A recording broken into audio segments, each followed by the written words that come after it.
Good morning, fellow boaty peeps, and welcome to another exciting episode of Boat Technics. Today's challenge is replacing the temperature sensor on an engine.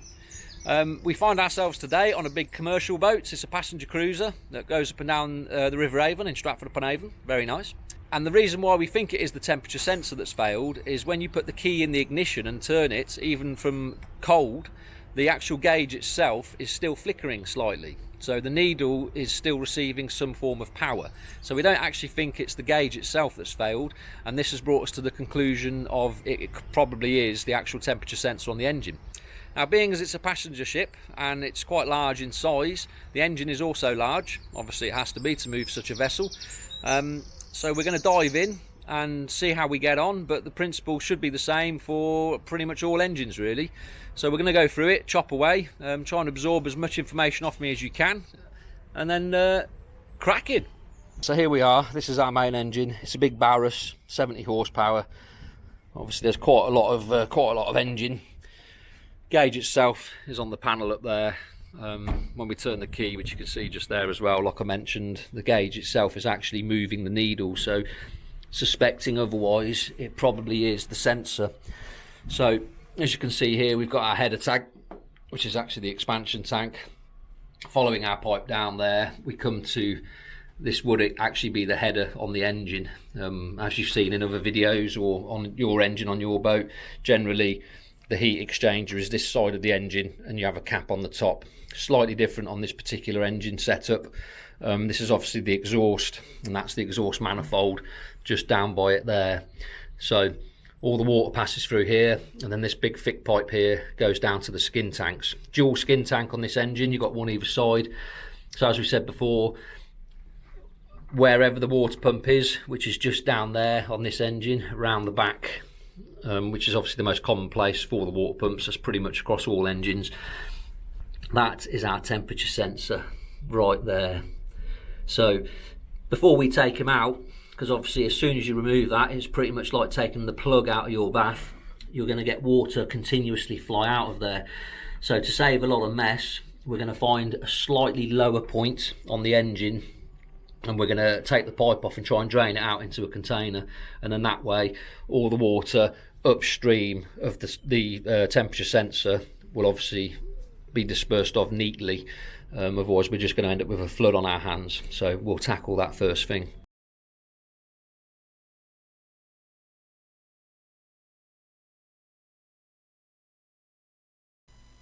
So as you can see here, this pipe I'm currently fiddling with is an obsolete pipe. It used to go up to the expansion tank, but obviously this isn't the case anymore. It's just been cut, folded over and then cable tied as a bit of a makeshift clamp, which is quite convenient for me. As you can see, I'm just removing the cable tie, unfold the pipe, put it into the bucket, and then I can obviously start draining the water off. It's probably wise to mention at this point as well that I also took off the cap from the expansion tank to release air into the system to allow the water to flow. If you didn't remove that, whether it's on your expansion tank or your heat exchanger, whichever, you would actually create a vacuum by not removing it, keeping the water in the system. So just helps bleed the water out. And as you can see by the colour of the water, it's been in there for quite a long time, so there's probably a little bit of coolant in there. You can also test the coolant levels with a tester as well to see if you've got adequate, it's called a hydrometer, so you could always dip that in there and see what sort of ratio coolant to water you've got in there. But it's pretty brown, it's pretty horrible, very minging, I think that's the best word to use there, a bit funky. And then because of my man mittens, I couldn't actually get in there to remove the nut off the temperature sender anyway, so I had to remove that clamp off the top pipe there. You can see just whipped it off, and then obviously removed the pipe so I could get my mittens in there to do the work. It's a little bit annoying to get off. Just grab yourself a pair of pipe clamps, as you can see there, and just rotate the pipe slowly. It was on there for quite a long time, so it was a little bit rigid to get off, but nonetheless we managed to do so. As you can see, there's a little bit of corrosive damage there from the coolant over the years, started to eat away the pipe work, but nonetheless we got it off. Challenge accepted. Little 7mm ratchet socket head there just to get that nut off. Whipped him off as well, and then pretty straightforward process from there on. And you can see when I take this cable off, it is actually a ring terminal on the end, and the new thermostat came with a spade connector. So a little bit further in the video you'll see me snipping the wire off, and then obviously just replacing that ring terminal with a spade fitting. But just push it to one side if you do this as well. Try and keep it safe so it doesn't really make contact with any metal work. And there you can see me using the 22mm socket on a ratchet there, whipping him off. It's quite tight, had a little bit of force getting him out, but nonetheless we managed to do so. You can tell by the end of that temperature sender how it's bent and crooked. It's clearly a connection broke inside there at some point, and it's not giving us the reading that we want it to do. So it's failed miserably, poor sausage.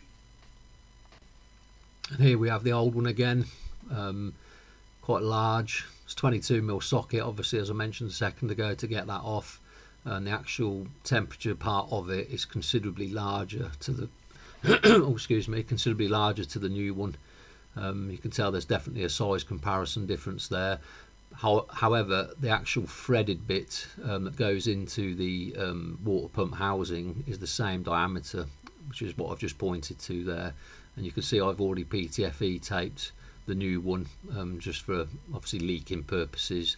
The new one is actually tapered as well, and the old one wasn't, so bear that in mind when you're winding it back into the hole, should yours be tapered. I'm guessing the size difference, when we ordered the new temperature sender, it was the one from the manufacturer's recommendations, but as technology advances, it's probably got a little bit smaller in size. Oh, there you go, I've just dropped it, well done. So as you can see there's definitely a taper on the new temperature sensor. The PTFE tape is making that a little bit easier to see. But because it's tapered, you want to bear in mind that taper, as you wind it in, will actually expand the fitting that you're winding it into. So be a little bit courteous when you're doing this if you come across it. Obviously the more you wind a tapered fitting into a hole, technically you're expanding that hole the further it goes in. As you can see me pointing to there, just be a little bit conservative about how tight you actually tighten that in. Doesn't have to wind in all the way. It's giving me a little bit of force, but I'm just saying again, just feeling the tension as you tighten it up. As long as it's watertight, and there's obviously no leaks that are going to be exposed or appear when you've done it. Hey presto. So swiftly moving on, you can see the cable here has got a ring terminal on the end. Clearly doesn't marry up to the new fitting on the new temperature sender. So just going to snip the sleeve off, and it's just a case of putting a new fitting on the end of it. Fairly self-explanatory really, cutting the sleeve off, giving the cable a little twist, and then putting our new connector on the end. However, that's a little bit baggy, so what I like to do is I just fold him over, obviously giving it a little bit more meat to bite onto, and then pushing my fitting back over the end, and then just crimp him up. Every time you do a crimp on electrical connector though, something to point out for you is you want to actually make sure you're crimping the copper strands of the cable, not the sleeve. I've come across loads of these in the past where people have got electrical problems, and whoever's done the fitting have actually cramped the sleeve or crimped the sleeve into the fitting rather than the copper strands. And there you go, I'm just double checking it, make sure it is how I want it to be, and then fit him on. That's pretty much that bit done, nice and snug.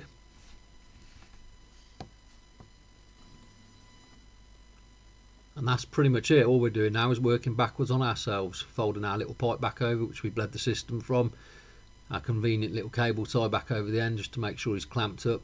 In an ideal world I probably would have spent a bit more time on this, and I probably would have capped that pipe off a little bit more thoroughly. But being as we had customers the imminent arrival of the passengers, it was kind of get it all back on so we could actually set sail and do a cruise, putting our main pipe back on the head, and then just literally just clamping it all back up. You can see me just ratcheting the Jubilee clip back up there. And then this particular bolt or nut that you can see me undoing now is actually the filler cap, the primary filler cap for the engine. So if there was not an expansion tank, this would actually be where you put the water into the system. But because we've got an expansion tank, so we don't get airlocks in the system, I'm removing this main cap. and then we're going to fill up the system via the expansion tank, which is obviously a little bit more elevated. In taking it off, there's quite a lot of sealant around it, and the actual top of the fitting was quite badly corroded as well. As you can see me just fingering there. So what I tend to do is I grab myself a little Stanley blade and I just work through it quite gently, scraping the top of that fitting off, which you can see me doing now. If you're going to do this, that's a cast aluminium housing, that, so if you cut grooves into it or make scores, then technically you could have leaks. So if you're going to do it, you want to try and keep your Stanley blade as flat as you can, so you're skimming the surface rather than actually cutting into the metalwork. All I'm doing now is making a mess and pouring coolant everywhere where it doesn't need to be. But I'm literally filling up the water system now via the header tank. I could actually fill it up directly into that hole where that main nut I've just taken off comes from. I mean, either or really. The reason why I'm filling it from the expansion tank then into that head at the bottom is I want to make sure that the pipe from that expansion tank is clear of debris and is allowing free flowing coolant to get where it needs to be. I mean, some could argue the fact that I've took that pipe off earlier with that cable tied round and bled the system and water drained from the header tank, so that's another telltale sign to see if you've got any blocks in the pipes. But literally filling it up now, and all I'm doing is waiting for the fluid to get to the top of that hole, and then as soon as it gets up there you can see it slowly creeping up. Quite a delicate operation. Fill it up, and I'm just going to get a rag. Obviously if you fill it up too much it's going to spill out everywhere and go everywhere, and the alternators are just to the left of that picture, so I'm trying to do it without spilling any fluids all over the alternators. Just getting a little rag, wiping it down, and then now, and as you can see here, I'm using some black gasket sealant. This stuff is awesome. It's pretty much, you can do head gaskets with it, pumps with it, all kinds of stuff. Really high grade temperature as well. It's real good stuff made by Wins. So all I'm doing now, I'm using the little convenient thumb squeezer on the top, because the actual, it's a silicone tube but it's pressurised with obviously gas, so it's like its own little dispenser. I'm just going around the top of that cap because it hasn't actually got a gasket or no O-ring or nothing, so I'm using this as a makeshift sealant basically. There's quite a lot on there, so I'm just running my finger around, making sure it's nice and smooth and neat, and then ta-da! And that's pretty much it. I'm just going to wind that back in now, send it home, put it back where it wants to be, give them a little wind down. And what I'm pointing to there is, as you wind this down, if you use any kind of sealant on anything, you want to tighten it up and just have a little bit bulbous around the edges, which you can see there, and then that way you know you've sealed it correctly. That stuff's pretty good as well. It dries within like seconds, so you can actually use it straight away. There's no need to sit around and wait for an hour, 2 hours for it to do its job. You can literally put it on and away you go. And all I'm doing now is filling the system back up with some more fluid. So we're just going to try and get some air out of the system, because obviously as soon as you disconnect any pipe works from your system, you're going to have created some kind of air trap in there. But it's an expansion tank, and the kind of clue is in the name. As you can see here, I'm going up and down with my hand, so when the engine gets hot it's going to expand, so the fluid is going to rise in the chamber, and then when it gets cold it's going to lower down again. So fill it up about halfway, and then just keep an eye on it and get the air out, and as it drops fill it back up to halfway. What a lot of people tend to do is they fill it right to the top thinking they've added a reservoir of fluid to the system, but unfortunately as the engine runs, with heat expanding, that fluid rises to the top of the chamber, and if you haven't got a pressurised release cap on the top of that, then it's got nowhere to go, and you can end up popping pipes or having, explosions, etc. And all I'm doing now, you can see the fluid in there bubbling away, as I'm kind of milking one of the pipes for lack of a better description, and all it is squeezing the pipe work, the main skin fitting pipe. Now I'm just taking one of the caps off the skin tank, just going to see if any water comes out or any coolant, and then we know, yeah, there we go, lovely, fluid going everywhere. So now we know upstream from the skin tanks hasn't been affected by any air traps, so I'm just going to pinch him back up again.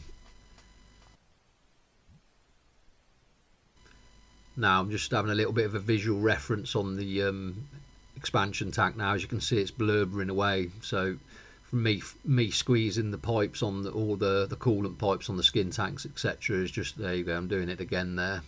I'm literally just forcing air and coolant around the system, so any air pockets I'm trying to manually squeeze out of it. Every time it drops so far, I normally fill it up, as you can see with my finger, to about halfway again, and then thus allowing for any fluid to fall into any air pockets as the system's running.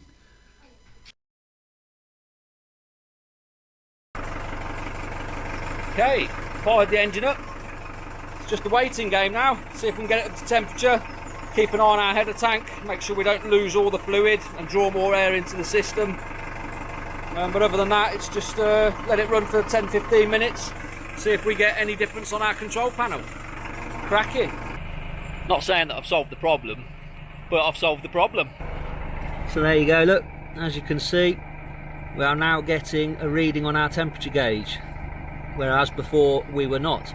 So I would say that is a positive result. Fabulous. So here we are, we've been cruising along now for about 45 minutes. Lovely weather, enjoying the day today. You're probably thinking, hang on, how come that guy's driving that boat? It's a commercial boat, you probably need a licence. And you'd be absolutely right. Which is why at the age of 18 I obtained my first boatmaster's licence. And now at the ripe old age of 130, I've been doing this for a long time. It's a brilliant example. If I show you, if you watch for a moment, you'll actually see the temperature rise past the 80. And then when the thermostats on the engine open up and allow the water from the skin tanks to come back in, you'll see the needle drop back down as the skin tanks are cooling the engine. Quite clever.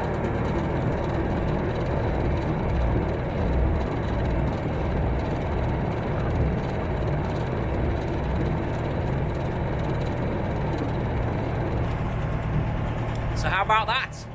So now we can just sit back, enjoy the rest of the cruise, and enjoy ourselves. Beautiful. That's what boating is all about.